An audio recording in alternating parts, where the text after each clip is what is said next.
আল্লাহর প্রিয় হইতে হইলে নফল ইবাদত করতে হবে।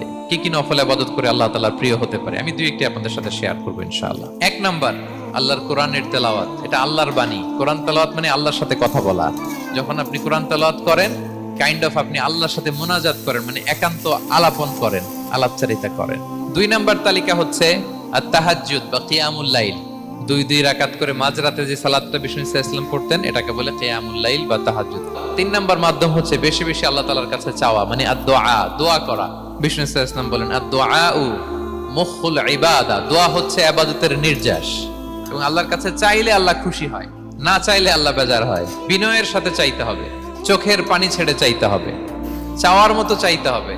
চাওয়ার মতো চাইলে আল্লাহ দেয়। আল্লাহ তাআলা আমাদের সবাইকে তার প্রিয় ভাজন বান্দাদের তালিকায় অন্তর্ভুক্ত করে নেক। আমরা সবাই পড়ি আমিন।